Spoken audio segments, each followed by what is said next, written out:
Global skill development mission में आपका स्वागत है।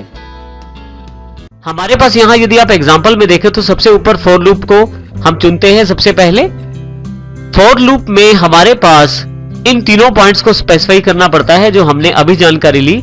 देखिए सबसे पहले फॉर का हम ब्लॉक बनाते हैं फॉर, उसके पश्चात नीचे हमारे पास ओपनिंग करली ब्रैकेट और क्लोजिंग करली ब्रैकेट है जिसके द्वारा हमने फॉर का ब्लॉक बनाया है। इसके साथ ही सबसे पहले यदि आप यहां ध्यान दें तो फॉर की जो राउंडेड ब्रैकेट्स हैं उसमें सबसे पहले हम इनिशियलाइजेशन मेंशन करते हैं अर्थात स्टार्टिंग पॉइंट, दूसरे नंबर पे हम कंडीशन दिखाते हैं अर्थात एंडिंग पॉइंट, और आइट्रेशन दिखाते हैं तीसरे नंबर पे अर्थात किस प्रकार से हमें विस्तार करना है।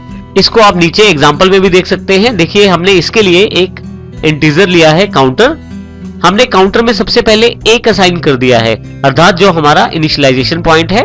उसके पश्चात हमने कंडीशन स्पेसिफाई कर दी है, जब तक हमारा काउंटर 50 से कम है या 50 के बराबर नहीं पहुंच जाता तब तक हमारी ये लूप कंटिन्यू रहेगी। और फाइनली हमारे पास काउंटर प्लस प्लस है, जब भी ये लूप बढ़ेगी काउंटर में एक एक जोड़कर बढ़ेगी अर्थात 1 से 2, 2 से 3 और 50 तक इस प्रकार से एक का इंक्रीमेंट करते हुए बढ़ेगी। हर बार कार्य क्या होगा, जो कार्य हम करना चाहते हैं उसे ब्लॉक में स्पेसिफाई कर देते हैं। देखिए हमने हेलो फ्रेंड्स स्पेसिफाई कर दिया है यहाँ पे। इसका अर्थ होगा कि जैसे ही काउंटर 1 से लेकर 50 तक चलेगा तब तक हेलो फ्रेंड्स को प्रिंट करवाया जाएगा। सेम एग्जांपल को हम व्हाइल की सहायता से भी कर सकते हैं। व्हाइल लूप हमारे पास दूसरी लूप अवेलेबल है सी लैंग्वेज में। इसमें यदि आप ध्यान से देखें तो व्हाइल का जो ब्लॉक है पहले वो डिफाइन किया गया है। देखिए आप ब्लैक ब्रैकेट्स के साथ ओपनिंग करली ब्रैकेट और क्लोजिंग करली ब्रैकेट, उसके पश्चात यहाँ बीच में व्हाइल की राउंडेड ब्रैकेट्स के बीच में कंडीशन को मेंशन किया गया है, जबकि इनिशियलाइजेशन है वो व्हाइल लूप से बाहर रखा गया है और आइट्रेशन जो है वो व्हाइल लूप के ब्लॉक बॉडी में ही दिखाया गया है और बॉडी या ब्लॉक के अंदर ही उसको दिखाया गया है। अब हम इसको प्रैक्टिकली देखें तो कुछ इस प्रकार से। सबसे पहले अब इंटीजर काउंटर इक्वल टू 1 लेंगे। इसका अर्थ है कि इनिशियलाइजेशन जो है वो व्हाइल से बाहर है। उसके पश्चात व्हाइल के जो राउंडेड ब्रैकेट्स हैं उसमें हम मेंशन करेंगे अपनी कंडीशन जब तक कि हमारी लूप चले। फिर आपके पास ब्लॉक है व्हाइल का, ओपनिंग और क्लोजिंग करली ब्रैकेट का ध्यान रखें इसमें। अब जो काम आप करवाना चाहते हैं या जो टास्क है आप बार बार रिपीट करना चाहते हैं उसको आप व्हाइल लूप के अंदर रखें। जैसे मैंने यहाँ हेलो फ्रेंड्स को व्हाइल लूप के अंदर मेंशन किया है। और फाइनली यहाँ पे काउंटर प्लस प्लस, जो मेरे पास यहाँ पे आइट्रेशन सेगमेंट है, आइट्रेशन पार्ट है लूप का, उसको मैंने व्हाइल के ब्लॉक में ही सबसे लास्ट में मेंशन कर दिया है। इसके साथ ही यदि आप इस लूप की तरफ ध्यान दें तो ये लूप तब तक चलती रहेगी जब तक हमारे पास ये कंडीशन सेटिस्फाई नहीं हो जाती। थर्ड और फाइनल जो लूप हमारे पास है वो है डू व्हाइल लूप के रूप में। इसमें भी देखिए वही 3 पार्ट्स हमें चाहिए, इनिशियलाइजेशन, आइट्रेशन और कंडीशन, लेकिन लूप के स्ट्रक्चर में बदलाव है। इसमें सबसे पहले हम डू मेंशन करते हैं, उसके साथ एक ब्लॉक तैयार करते हैं ओपनिंग करली ब्रैकेट और क्लोजिंग करली ब्रैकेट के साथ। लास्ट में हम व्हाइल के साथ कंडीशन स्पेसिफाई करते हैं, जैसे हमने यहाँ पे स्पेसिफाई की है व्हाइल कंडीशन। जो एक बात इस लूप को बाकी लूप से अलग बनाती है वो है सबसे लास्ट में सेमीकोलन का प्रयोग करना। इसमें सबसे लास्ट में सेमीकोलन का प्रयोग किया गया है, जब फॉर लूप और व्हाइल लूप में इसका प्रयोग नहीं किया गया था। और यहाँ पे एक खास बात और है कि जैसे व्हाइल लूप में इनिशियलाइजेशन पार्ट को बाहर रखा गया था, डू व्हाइल लूप में भी इनिशियलाइजेशन को बाहर रखा गया है। जो आप स्टेटमेंट्स या रिपीटेड वर्क करना चाहते हैं वो लूप के ब्लॉक में, इन दोनों ब्रैकेट्स के बीच में, और आइट्रेशन को भी आप बीच में स्पेसिफाई करते हैं और कंडीशन को सबसे लास्ट में।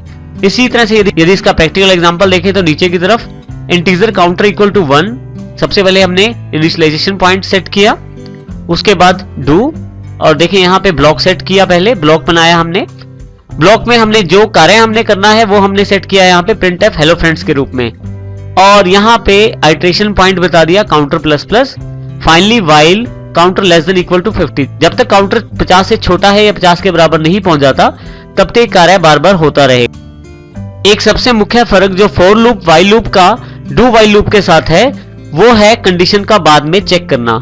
यदि आप ध्यान दें तो फॉर लूप में भी कंडीशन ऊपर चेक की जाती है और व्हाइल लूप में भी कंडीशन ऊपर की तरफ चेक की जाती है, परंतु डू व्हाइल लूप में कंडीशन जो है सबसे लास्ट में चेक की जाती है। इसका अर्थ ये हुआ कि यदि हमारी कंडीशन फॉल्स है और यदि हमारी कंडीशन पहले से ही फॉल्स है तो फॉर लूप और व्हाइल लूप काम नहीं करेंगी, परंतु डू वाइल लूप में यदि पहले से कंडीशन फॉल्स है तो एक बार वो लूप अवश्य चलेगी और फाइनली जब वो नीचे वाइल में कंडीशन चेक करेगी उसके पश्चात अगली बार वो लूप नहीं चलेगी। इसका साधारण भाषा में अर्थ ये हुआ कि डू वाइल लूप यदि आपकी कंडीशन फॉल्स है या ट्रू है एक बार अवश्य चलती है। तो इस प्रकार डू वाइल लूप जो है फॉर लूप और वाइल लूप से बिल्कुल अलग है। अब सबसे पहले हम फॉर लूप का सिंपल एग्जांपल देखते हैं। देखिए यहाँ पे सबसे पहले हेडर फाइल्स को इंक्लूड किया गया, वर्ड मेन ब्लॉक बनाया गया वर्ड मेन का। अब यहाँ पे हमने इंटीजर काउंटर एक वेरिएबल लिया है काउंटर जिसकी डेटा टाइप इंटीजर है क्योंकि हम इसमें न्यूमेरिक स्टोर करना चाहते हैं। क्लियर स्क्रीन को साफ करने के लिए।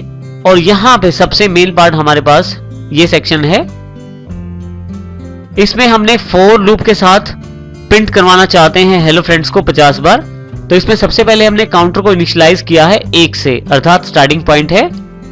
सेमीकोलन जरूर ध्यान रखें यहाँ पे। उसके साथ ही काउंटर को हमने तब तक स्पेसिफाई कंडीशन की है जब तक वो 50 के बराबर नहीं पहुंच जाता और उसको भी सेमीकोलन से हमने अलग किया है अगले पार्ट से।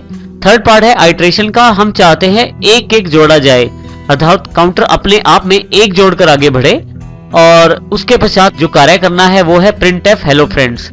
इसमें भी बिल्कुल वही रूल लागू होता है इफ वाला। यदि आपके पास एक से अधिक स्टेटमेंट्स हैं तो आप ब्लॉक का प्रयोग करें और यदि आपके पास केवल एक ही स्टेटमेंट है तो फिर आपको ब्लॉक का प्रयोग करने की आवश्यकता नहीं रहती, इसलिए मैंने यहाँ पे ब्लॉक का प्रयोग नहीं किया है।